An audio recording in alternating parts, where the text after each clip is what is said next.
కుమరోలు మండలంలో state bank of India ATM గత 10 రోజులుగా మూతపడడంతో ప్రజలు తీవ్ర ఇబ్బందులు ఎదుర్కొంటున్నారు. మండలంలో అత్యధికంగా వినియోగించే ఏటీఎం పనిచేయకపోవడంతో నగదు కోసం వినియోగదారులు అవస్థలు పడుతున్నారు. మార్కాపురం జిల్లా కుమరోలు మండల కేంద్రంలోని స్టేట్ బ్యాంక్ ఏటీఎంను దాదాపు 10 రోజుల క్రితం మూసివేశారు. ఈ ఏటీఎంను మండలంలోని అధిక సంఖ్యలో ప్రజలు ప్రతిరోజు నగదు ఉపసంహరణ కోసం వినియోగిస్తుంటారు.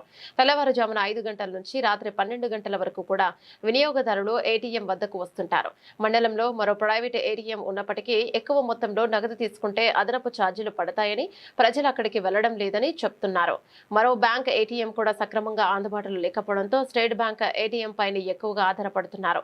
ఈ విషయమై బ్యాంక్ అధికారులను సంప్రదించగా ప్రస్తుతం తమకు 200 నుంచి 100 రూపాయల నోట్లే అందాయని, 500 నోట్లు అందిన తర్వాత ఏటీఎంను తిరిగి ప్రారంభిస్తామని చెప్పినట్లు సమాచారం.